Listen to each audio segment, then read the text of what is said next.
Hello and welcome to Forever Sports. And if you're a Lions fan, it is a good day to have a good day. Big news coming out this weekend.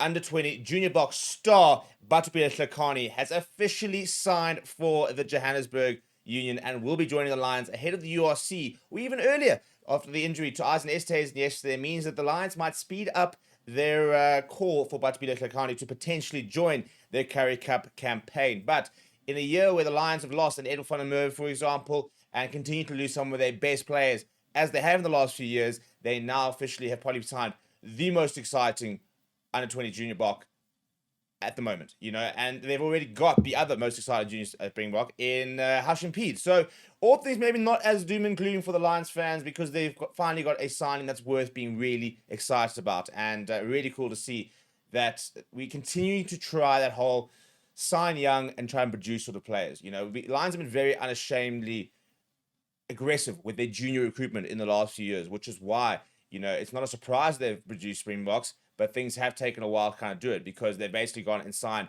straight out of school or under 20 level type of thing, and then bringing players to Johannesburg and basically trying to then grow them into players rather than sort of your landmark signings like a Bulls bringing back a Pollard and the Sharks bringing in Etzebeth or Kolisi. The Stormers bringing in a Kubus Rana, for example. The Lions don't have that kind of buying power. What they can do is they can look to try and recruit young players looking for game time, looking to try and take the step up because they can promise them game time, and as a result, they've produced players like, Edel van der Merwe was playing at the Western Province, but not as much, and he was kind of around the circuit. Bringing across the lines, he's now a superstar. You look at the two Chatukas, for example. You look at Jordan Hendrickse. You're looking at Morne van den Berg. You're looking at Ruan Venter.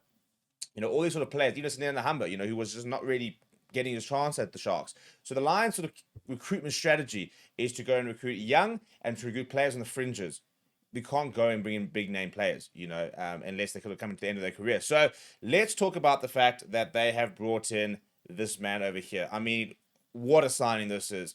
Lions have lost Vincent Tuka in the last 2 years. They lost Emmanuel Tuka last season.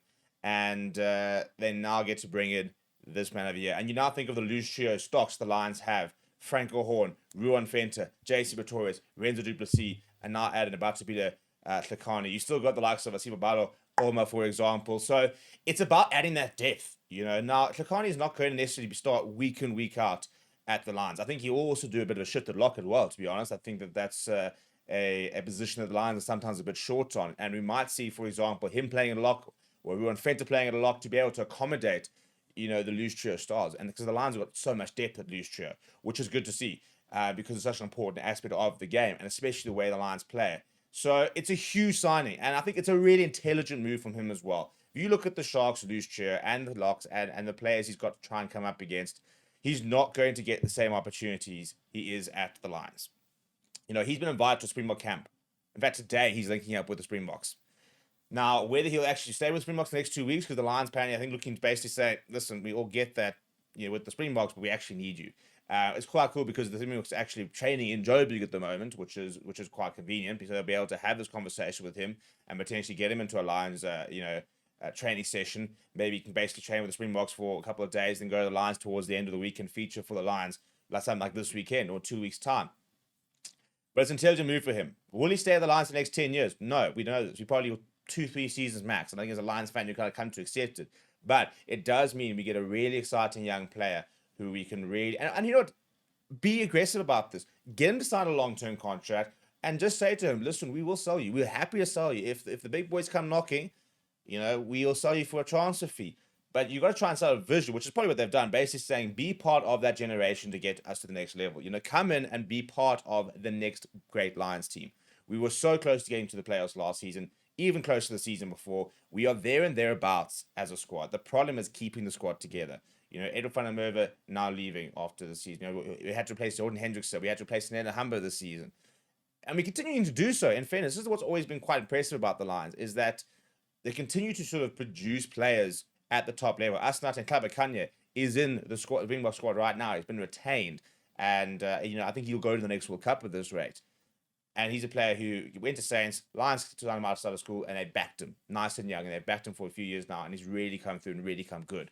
So it's been really good to see those sort of players. But the problem is we just can't keep losing any players that get to the top. Every year we, always seem to lose our top 3 best players. You think of the season where we lost Kolisi, Vincent Stuka, and who else did we leave? I think we lost. Think of a big player. It'll come to me. But, you lose all these sort of players in the same time. Then you lose Jordan Hendrickson, and then you lose Emmanuel Stuka. You lose so many big players. Even Birger Odendahl's playing fantastic rugby at the Lions. Remember Tyron Green when he came through. So the Lions have got young players who are playing really well. Quine Horn, another one. But now the question is, can we keep these players together? Because if you can keep these players together, there are some superstars in the waiting. This man over here is going to be competing with Morne van den Berg and Nico Steyn. Morne van den Berg, currently in the Springbok squad, a part of the here and now plans. Nico Steyn's already been invited to the Bok camp. They see him as a future Springbok. You got Hashim Pete training with the Springboks. The Lions arguably have the best scrum half depth in the country, and especially in terms of like the youth and the next generation. Yes, you look at the Stormers, they've got a good couple of players, but Herschel Yankees has moved on, Paul de Vet's moved on, Kubas Rana's coming in, so you've got an Assel Moose, for example, who's playing. But I do think that right now, I would say that the Lions and Sharks probably got your best sort of scrum half depth. Because you've got someone like a Hashim P coming through. I mean, he looks the real deal. He looks proper. You've got a Nico Steyn, who was also at that, especially on a 20 level, also looked like a bit of a different level to the rest. And you've got Morne van den Berg, who is right now very close to being a starting Springbok scrum half. So it's exciting time to a certain degree. And things Lions on stopping there. This was a big signing as well. Ethan Adams, one of the best schoolboy players in the country at the moment, finished his school this year at Grey, and he will be joining the Lions next season. So this is the thing. Lions strategy at the moment, the recruitment strategy is to go after young players immediately out of school at junior level because they can promise them game time that other unions can't. The problem now for the Lions is how do you then get them to stay on, keep bringing the next generation and build that squad depth and find a group of players that you can actually go the distance. Get into URC quarterfinals, semifinals, maybe go win a Challenge Cup, for example. The Lions in the current financial model are not going to compete for a Champions Cup. I think they could probably flick their way to a URC final, maybe to win a URC, a whole different, story. We just don't have the financial capacity to sign the type of squad we need to win a URC. That's the reality. Until the ownership changes, until the leadership changes at the Lions, I don't see that changing. But if we continue to sign these sort of players, continue to bring players through the ranks, maybe we can get ourselves into playoffs. I think for me, as a Lions fan, my expectation is playoffs. I want to be in the top 8 in the URC. And I think being in the top 8 in the URC is quite a good achievement, to be perfectly honest. It means that you're ahead of one of the 4 Irish sides, or you're ahead of one, or at least 1 or 2 of the Scottish sides. Bennington's a good side as well, and it means you're probably ahead of a couple of those teams. So I think that being the top 8 in the URC is where the Lions could aim for, and I think it'll be a good season. A Challenge Cup, I think that's something that could be won, to be perfectly honest. Again, it's a cup run. You go and win a couple of key matches, and you can kind of find yourself in a final. So huge statement of intent from the signing. Hopefully this is a catalyst for us to try and get ourselves back on the right track. But what do you think? I think it's a phenomenal move for him. I think it's a phenomenal move for the Lions. Cannot wait to see him at Joburg. This is the kind of signing that gets me going, I want to go to Ellis Park to watch him. And that's what the Lions need more of. We've got players like that in a Quine Horn, and Hashim Pete, if he comes through, people sit there going, hang on, I want to go watch this player. But that was the whole thing with the Sharks, for example. You bring back an Ebenezer, the Siya Kolisi, you retain him a Pimpy and Hlekani. You've got these sort of star players, you're retaining enough player Rassie that make you want to go and watch them. Bathobebele Hlekani is a player that makes me go, hang on, I want to go watch. Imagine watching Ruan Fent and Bathobebele Hlekani running over people for an afternoon. It's that kind of signing that kind of excites people. And that's what the Lions need more of. What do you think of the signing? Let me know down in the comments below. Smash a like on the video. Subscribe to the channel as well. Thank you very much for watching. My name is Steve. I'll chat to you soon.